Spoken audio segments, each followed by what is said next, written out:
Okay, we got some movement.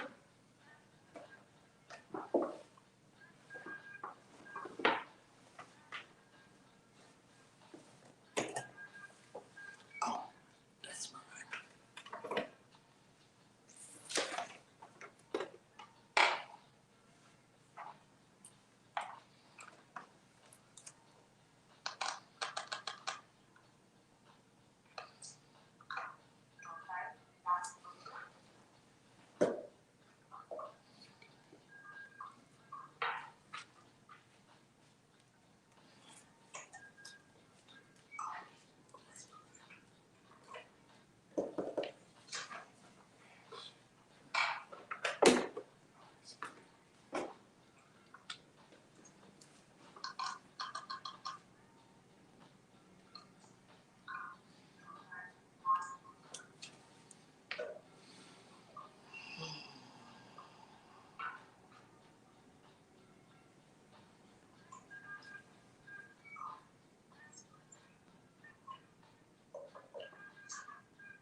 No audio on yours.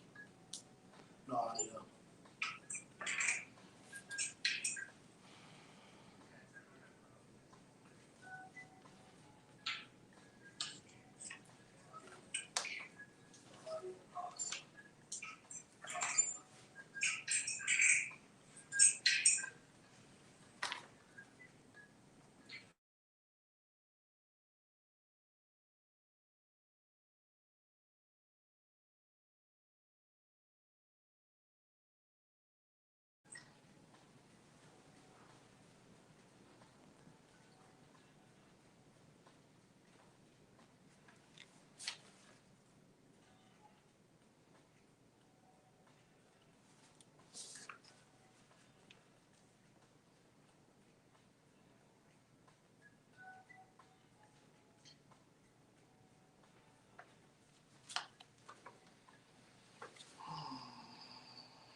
Mr. Wall, it looks like we are back taking care of some audio issues.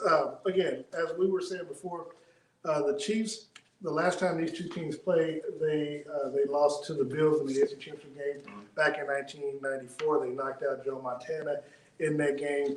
Looking at this game from 30,000 feet, Buffalo's coming in.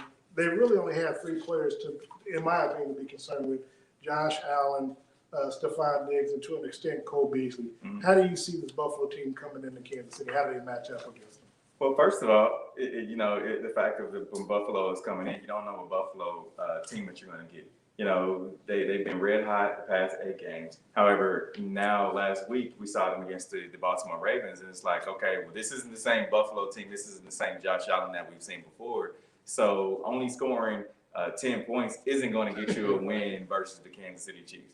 And furthermore, a lot of the questions were surrounding Patrick Mahomes coming into this game. So Buffalo didn't know who they were going to face. Well, I can take it back. All of Kansas City fans knew, I feel like, that Patrick Mahomes was going to play. You and I both said, come hell or high water, he's going to be suiting up as number 15 today because he's the poster boy for the NFL. So that being said, I really believe that Buffalo is gearing up to play their best game of the season. Now, last week, of course, Buffalo defeated the Baltimore Ravens 17-3. They offense only scored 10 points. The other 7 points came on a 102-yard interception return against Which was crazy. Crazy, as you said. But big news obviously coming in today's game. Patrick Mahomes, of course, if he lived on the rock, he will be starting. He did pass his concussion protocol. There are obviously late reports of him having turf toe, but as Patrick said, from Sunday going into Friday, his toe felt much better, but I guess they're just putting it on the injury report to put it on there. Bashaud Breeland got out of concussion protocol yesterday. He's expected to make his return in his start in today's game. Sammy Watkins is going to be a game-time decision, as well as, of course, Clyde Edwards-Helaire. It looked like Le'Veon Bell is going to be out in today's game. We knew it. That's just, with Andy Reid coming out and saying he's having knee swelling on Wednesday, he's having knee swelling on Thursday. Oh, he's not practicing on Friday because of he's got something going on with his knee. It's kind of like, all right, well, is he getting that LaShawn McCoy treatment? Yeah, it's got to be that way now. And of course, Clyde Edwards-Helaire, he was listed as questionable, so he's looking to possibly come back in today's game. Now, if he's questionable and he plays, do you see him starting, or do you see the team going with Darrell Williams? I feel like Darrell Williams is going to be the starter. He has to be. Every game this season that they've thrown Darrell in there, I believe he's been one of the best running backs later half of the season. So I think that there'll be a 1-2 punch with Clyde, but do you really want to have Clyde out there and you don't know the severity of if it's still hurting? Because like I said, and I always like to go back to being saying that as athletes, we want to push it to the limit, right? No matter if we're hurt, we're still going to want to go out there and play, and especially in a game like today, the AFC Championship game. Even if my arm is broken, I'm still going to go out there with one arm and try to make some catches. Today's game is going to feature the top 2 receivers in the NFL: Stephon Diggs for the Buffalo Bills, Travis Kelce for the Kansas City Chiefs. I think Tyreek Hill is number 3 and number 4 in this. Obviously, Stephon Diggs led the league with 127 receptions. How big of a factor is he going to be in this game if Buffalo is to win? Stephon Diggs he's going to get his catches. That's what people got to understand. He can get 100 yards, he can get 110 yards, as long as you don't allow him to get inside of the end zone. And the Chiefs have played with that bend but don't break mentality, not only last year but this year as well. So we talked yesterday. You guys gave me grief because I said he'd be shadowed by L'Jarius Sneed. But after talking to J.C. Pearson, he kind of talked some sense into me. First of all, I didn't have a problem with that. I think that was Sterling. I didn't have a problem with that. But the thing about it is, and I got to go back and look at how the Chiefs have played so far this season. They really haven't shadowed any type of player, so to speak. And I think that if Stephon Diggs goes and lines up on the right-hand side, he's going to get Bashaud Breeland. If he's on the left-hand side, he's going to get Travis Ward. And L'Jarius Sneed probably will match up somewhere with Cole Beasley in the slot. And so, Tyrann Mathieu will be able to roam around because that's where he plays his best football. When we look at this game, obviously you've talked about throughout the year. When a quarterback goes up against Patrick Mahomes, how they generally kind of get out of the game plan and they try to go tit for tat with Patrick. First game that Kansas City played against Buffalo, week number 6, it didn't really turn out, I guess, in that type of matchup that fans were hoping for. Josh Allen was only 14 of 27, only threw for 122 yards. He had 2 touchdowns, but 1 interception. Patrick, that game, 221 yards passing, 2 touchdowns, 0 interceptions. But the key to that game and to that win for Kansas City, which took place on a Monday afternoon due to COVID issues, they ran the ball effectively and ran it for 245 yards, which was a record under Andy Reid in his entire coaching career. Yeah, here's the thing too. If Buffalo is going to come out there and try to play where they're not going to allow Tyreek to beat him over the top, they're going to try to blanket coverage Travis Kelce with the linebacker and possibly bring one of the corners down so that way he doesn't beat him deep as well. In that first game, they were like, all right, we're going to let Clyde Edwards-Helaire, we're going to let the Chiefs running game beat us, make that running game beat us. We just don't know how well because we're still early in the season. And they just didn't know how well that Clyde would come in there and run the ball. And Clyde did, 160-plus yards and didn't look back, right? And so Buffalo, it then left them scratching their heads because, of course, everyone knows the Chiefs want to go to the air. And that's what Buffalo came in that game saying, we're not going to let them beat us in the air. And Clyde went ahead and did put in work. We talked about it before we had some other issues about Buffalo being one-dimensional. If the Chiefs, if the game plan is the Chiefs to try to make them, I guess, one-dimensional to where you're taking the pass away, can Kansas City take the passing game away from Josh Allen and force them to run the ball, which will take them out of their whole game plan? It's going to start up front. You talk about the defensive line all the time, and Frank Clark and Chris Jones, those guys. I want to hear what your thoughts are on if those guys will be able to get after Josh Allen. Well, as I've mentioned, and kind of jokingly, but half jokingly, most of the season, those two star players have been in witness protection program. I'm hoping, look, obviously Chris Jones came up with a big play last week in the fourth quarter, with the pressure on Baker Mayfield. Well, we need that now for 4 quarters. Like, we talk about third down being the money down for defensive players. This is the money game right here. Right. Because, I talk about it. I talked about it at nauseam a little bit, but like to the Chiefs players in the organization, this game is almost more important than the Super Bowl because of who the trophy bears the name of. It's the Lamar Hunt Trophy, which is the father of your owner. So you know what it's like to lose on your home field to the New England Patriots, and you didn't like that feeling, so you came out last year, you made amends.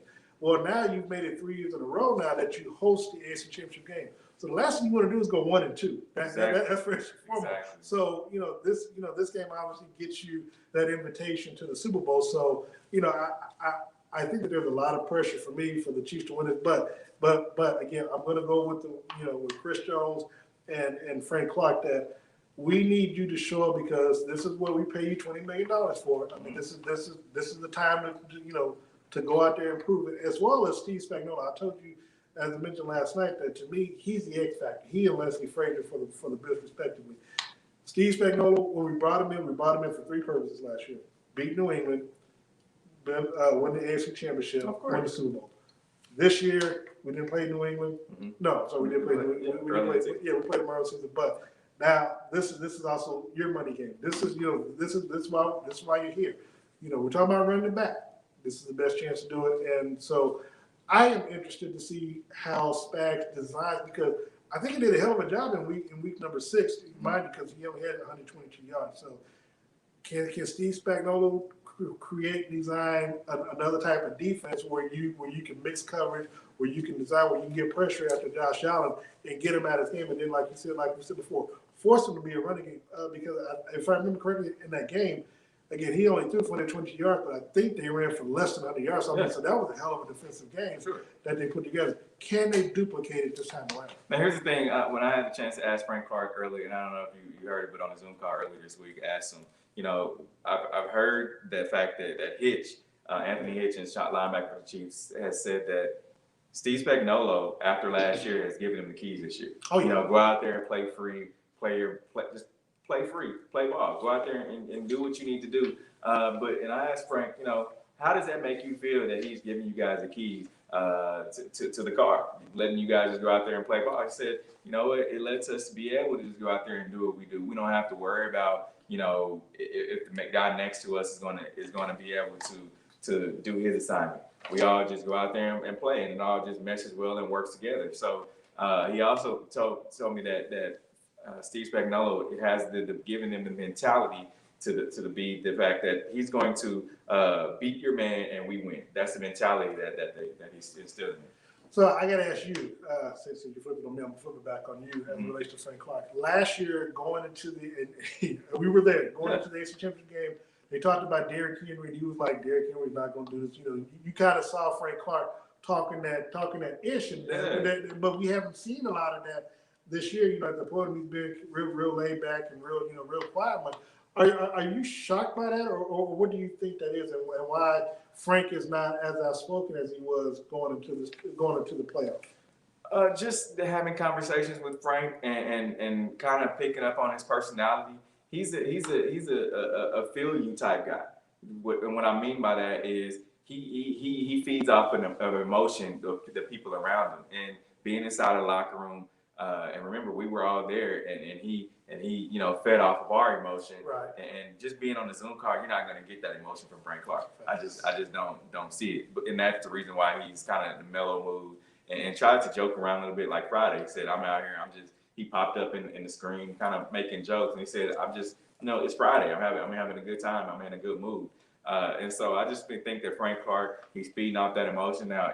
And I think he talked to Jason Palmer, right, NFL Network after that game. He's like, yeah. So, man, I think that he hasn't, been that Frank Clark, been the vocal Frank Clark that's going to give you some bulletin board material, that's going to say, I want all the smoke. He hasn't been that this season.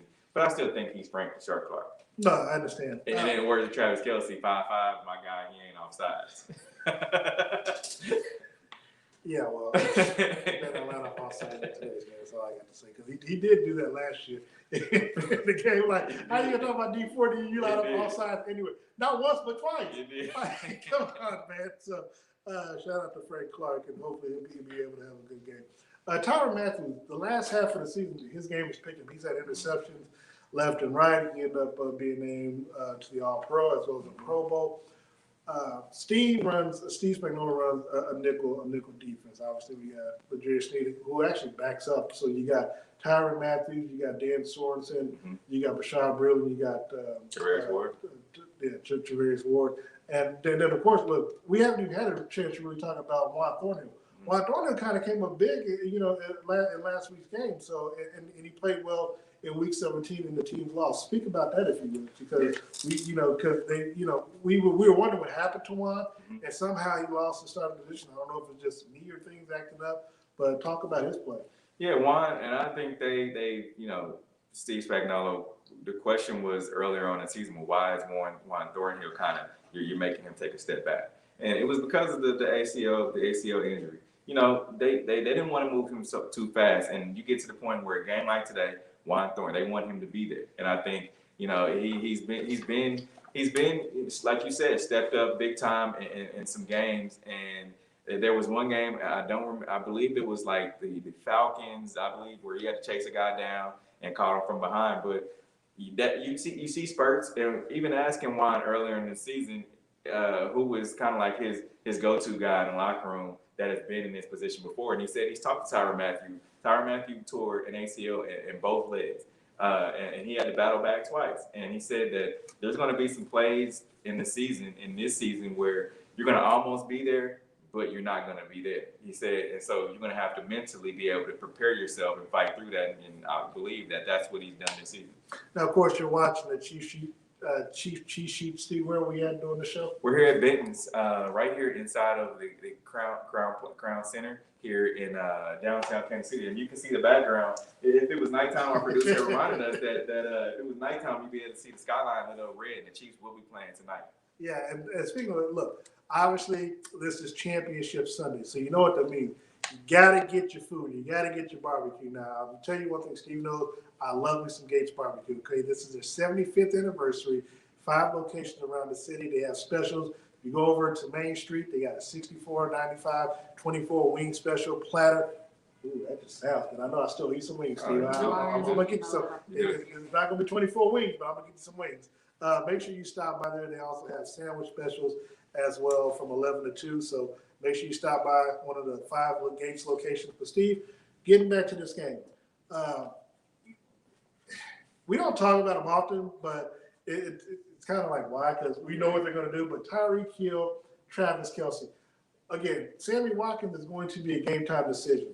What's going to be the difference if Sammy plays versus if he doesn't play in today's game? Man, it's. I don't think Sammy's playing. You know, they've been here before, and of course, Sammy stepped up big last year in the playoffs and also in the Super Bowl, and that's why they've been calling him playoff Sammy. However, this season, this season he hasn't been there. But the thing about it is, it's gonna be those other guys. You know the guys of Travis Kelce and, like you said, Tyreek Hill. Those are gonna be your keys. The main go-tos, because Travis Kelce, of course, Buffalo has Travis scored 2 touchdowns in their first outing, and Buffalo hasn't really. They're the middle of the field for Buffalo on their defense is kind of weak. So you know Travis is going to get his. You know Tyreek Hill is going to get his, and he's going to figure out different ways to feed him the ball, and he's been successful at that during the season. But the other guys like Byron Pringle, you're going to have DeMarcus Robinson, also Mecole Hardman. Mecole has to step up and have a good game. Obviously, look, let's jump right into special teams because I do want to get to. Let's jump into special teams. Last week, Harrison Butker left 4 points out there. Chiefs.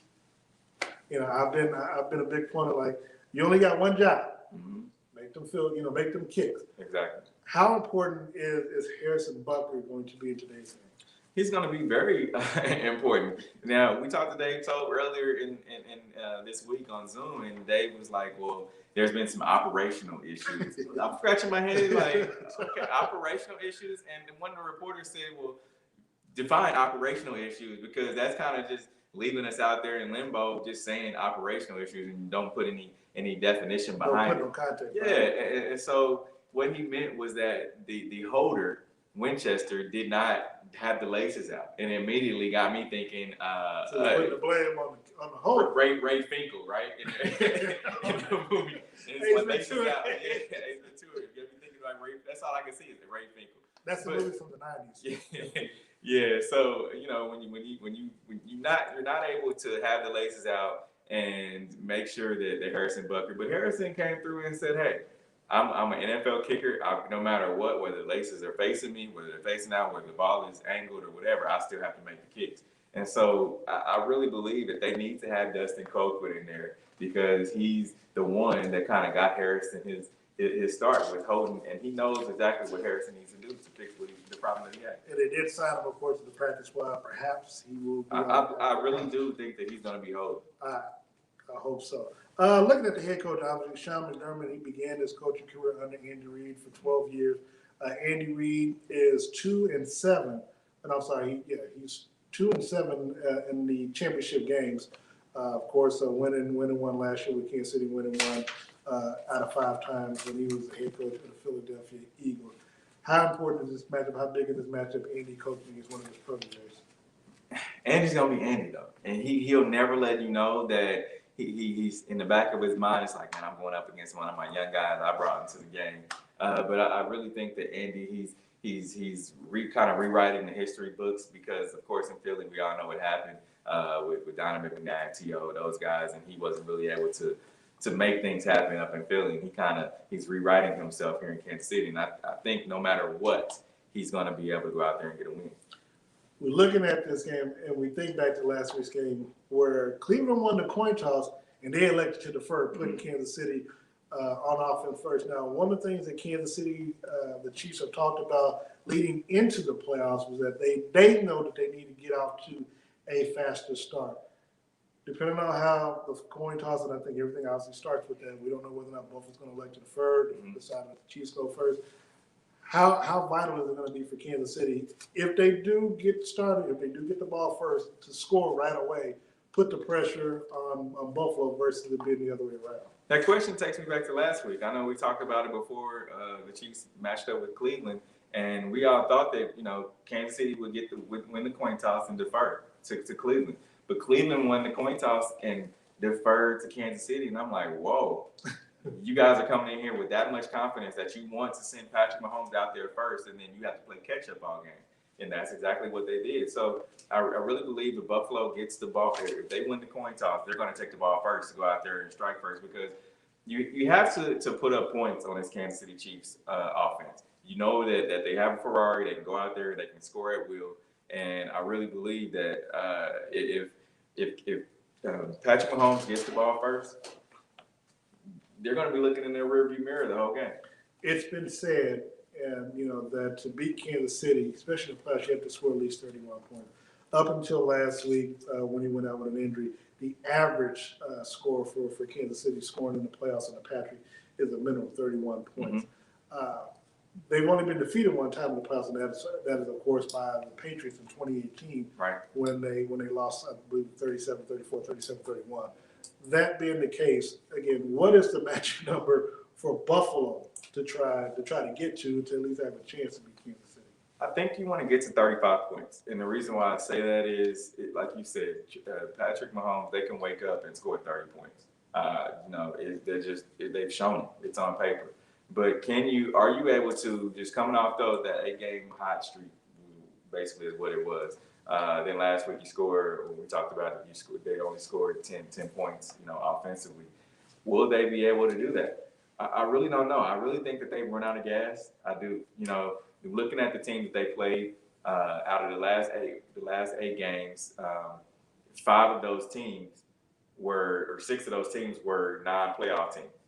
So I'm like, all right, well, you going out there, you dusted all these teams, and they haven't even made the playoffs. And within those wins, you've only averaged 26 points.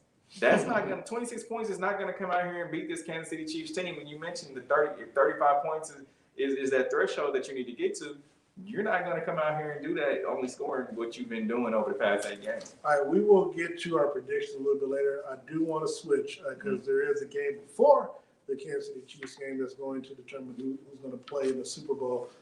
Looking at this NFC Championship game, you got the Tampa Bay Buccaneers at the Green Bay Packers. Bucks come in 13-4. Of course, they knocked off the New Orleans Saints last week. Yours and Sterling, a lot of other people's Super Bowl predictions. I just throw it out there. But they're facing the number 1 seed in the NFC, the Green Bay Packers. What are you looking for in today's matchup in that first game? Well, I want to be able to see Aaron Rodgers go out there and continue to beat Aaron Rodgers. He's been red. We talked about Josh Allen being red hot. No, Aaron Rodgers has been red hot. And I believe this is his first time back in the NFC Championship in 10 years, right? No. He was in it last year, but this is his first home game. Or his first home game, yeah. And so they're playing in Lambeau. Are they going to allow fans there?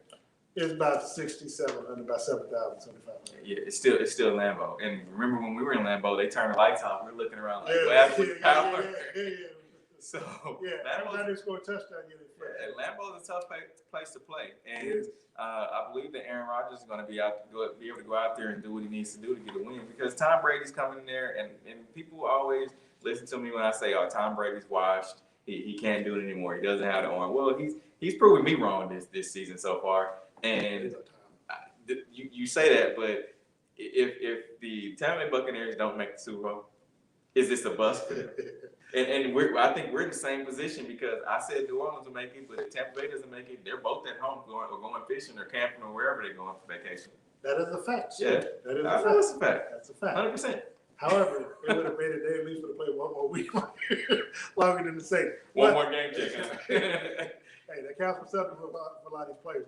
But it's just looking back at it, what does Green Bay need to do to beat Tampa Bay? And then on the other side, what do you think Tampa Bay needs to do to pull the upset today? We're starting with Tampa Bay first. I think they need to continue to pass the ball. We know Antonio Brown. I think that's going to be huge for them, even because you thought I was wrong yesterday when I was like, yeah, Antonio Brown's not playing. Well, he doesn't really make the difference because he hasn't done much. No. I only said it because I was looking at last week's game against the Saints. He only had 1 catch for 10 yards, and he went out in the first half of the ball game. So everything that they did happened in the second half when he wasn't a factor. Well, you still have to account for him being out there. You still have to have a guy that makes sure that Antonio Brown is not going to beat you deep, because that's what he's good at. But you still have guys like Mike Evans and Chris Godwin, Scotty Miller. Yeah.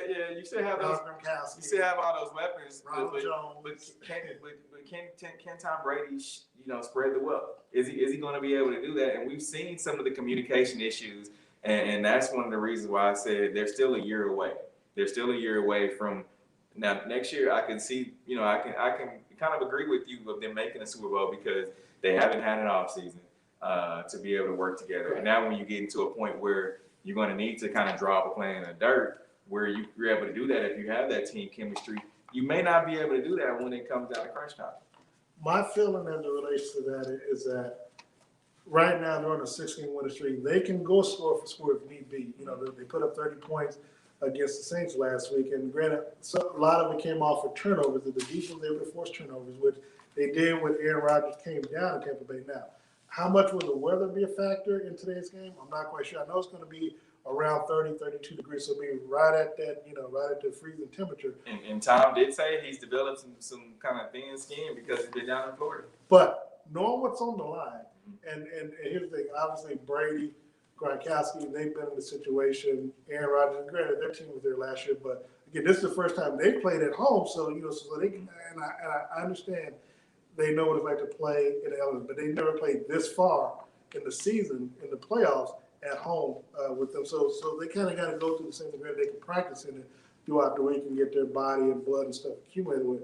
But I also think that for Tom Brady, if the defense can simulate what they did last week, where they can get pressure on Aaron Rodgers and kind of take the receivers, bump them, kind of get them out the way, I believe that if Brady can at least get an extra possession, whether it's a turnover on downs or whether it's an interception or a fumble or something, that he will methodically march up and down. So I don't think he's going to try to do anything quickly unless somebody's just wide open and they coverage breakdown. But I see a scenario where Brady is methodically using the run game, using the clock as their friend, keeping Aaron Rodgers on the sideline as much as possible, and methodically moving that ball up and down the field to get him to the end zone to score, and then kind of put if they're able to put Aaron Rodgers on his heels and forcing him to possibly come out and make a mistake, which is what's going to need to happen for them to win.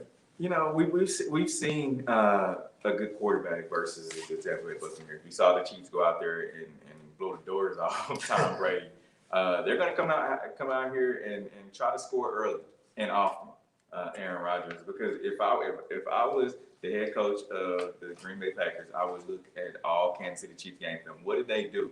What was Tyreek Hill able to do? Let us try to put Devontae Adams in a situation where he can kind of mimic the stuff that Tyreek Hill did, because Tyreek Hill had today. What did he, 200 yards in the first quarter? Yeah. Yeah, so I would try to mimic that, and that way you can have some kind of success. Let's not forget the defensive back was in the doghouse, so they kind of, Is he playing today? So. All right, they're going to try to match him up. But also, though, they're not going to have that same defense against Devontae Adams against Tyreek Hill. But that being said, who you got winning this game? You know who happened. That goes without being said. I got the Green Bay Packers. I thought you switched up because no sir. So you're not going to go with the team that beat your team that you said had the best talent, had the most talented team. They had Michael Thomas, Alvin Kamara, Drew Brees. So you can tell me that one thing we didn't know is Drew Brees was out there with 11 broken ribs. We knew that, but we didn't know that he had a torn rotator cuff, which means he couldn't get the ball down the field. What do we say about players who suit up? You suit up. Michael Thomas, you were 100%. I give you that, but Michael Thomas was not even there. Like Michael Thomas was sitting at home on his couch.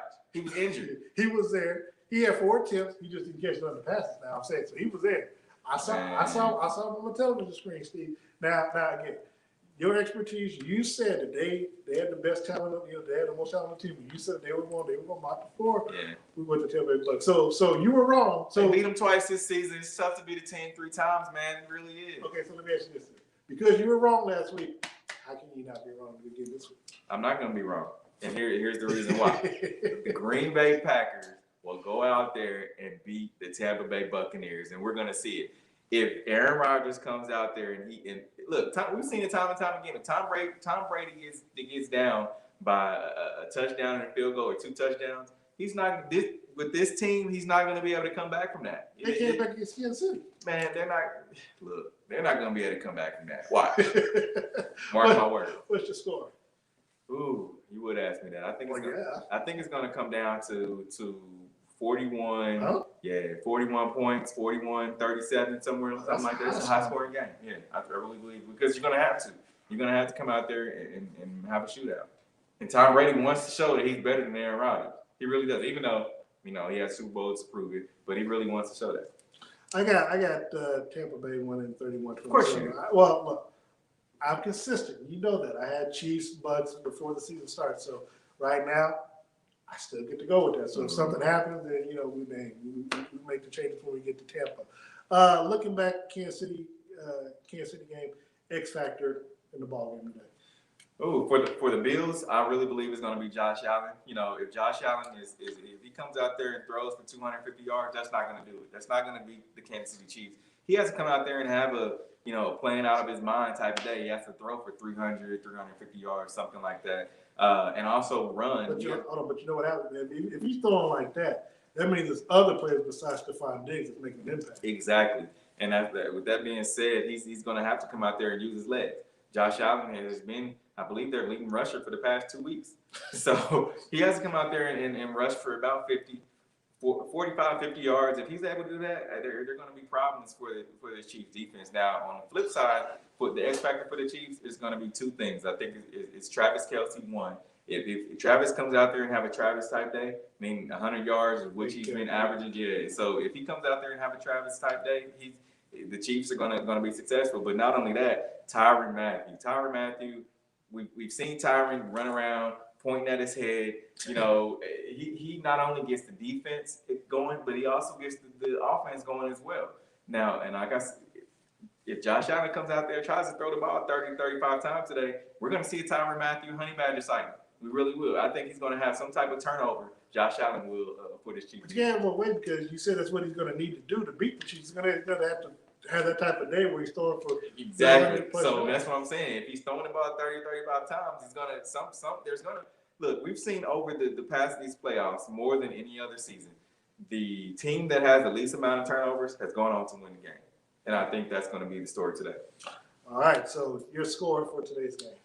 Ooh, what you got winning? Super Bowl matchup: Green Bay against who?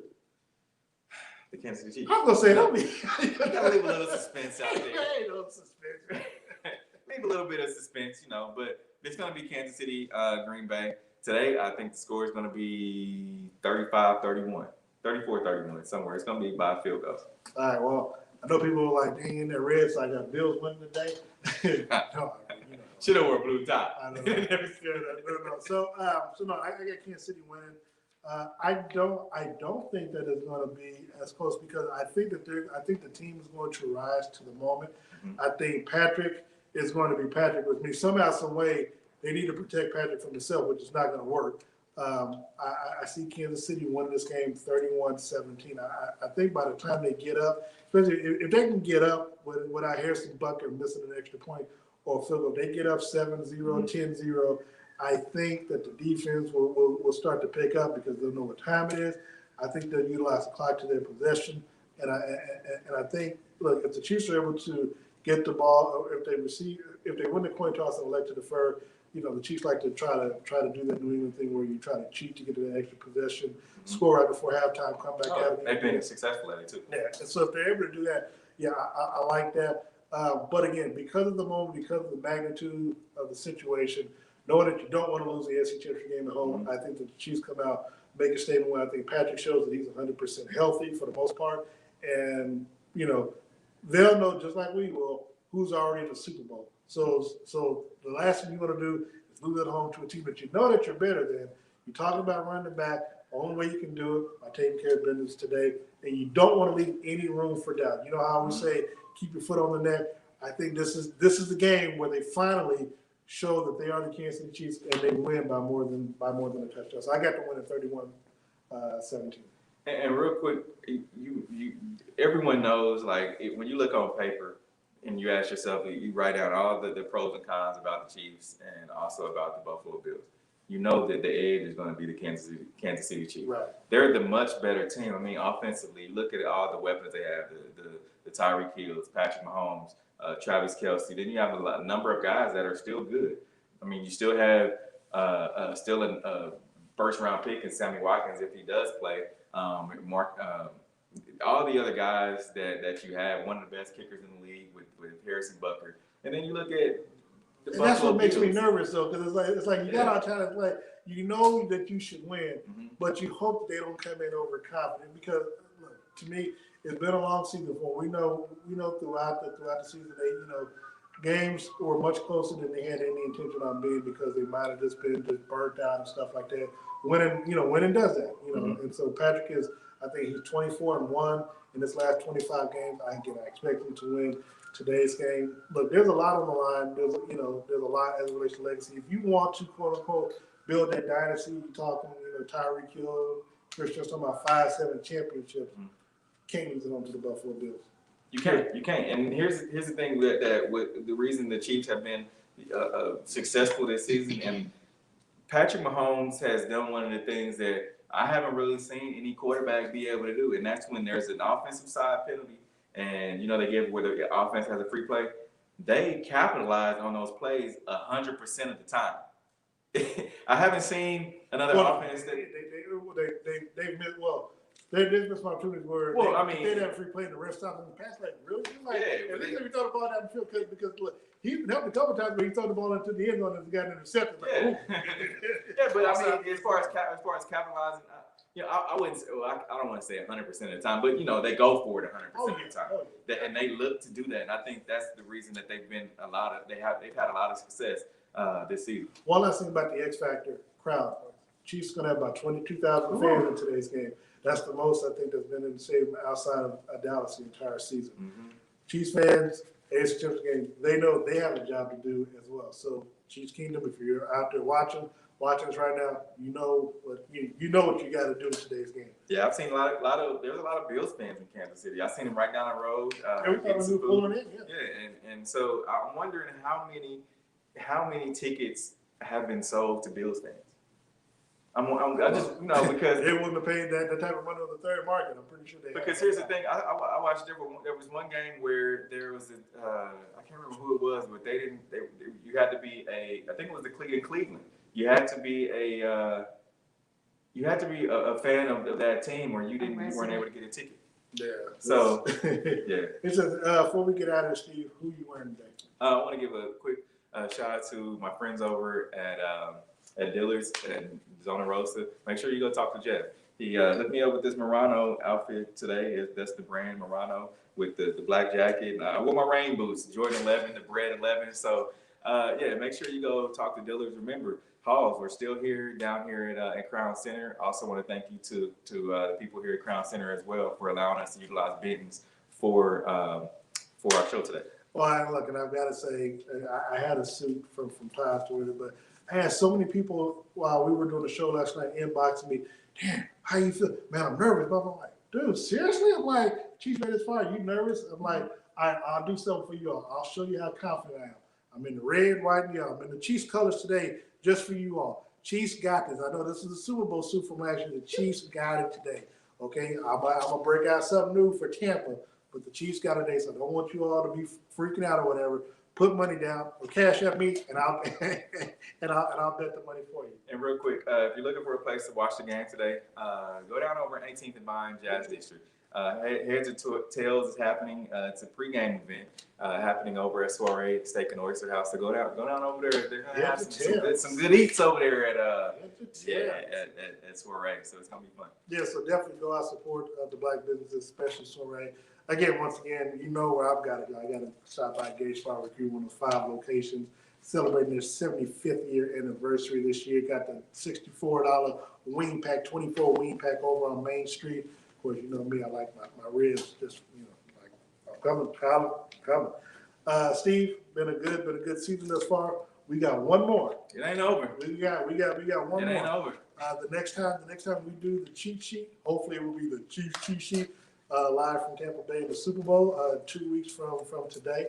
But make sure you join us tomorrow, 6:30. We have the Red Hour, myself, Mr. Steve Walls, DJ Q, Sean Tyler. Perhaps our producer will be there as well. But Steve, anything before we get out of here? No, thanks you all for sticking with us. Remember, go Chiefs. Go Chiefs. All right, Chiefs Bucks, Super Bowl 55. We out of here.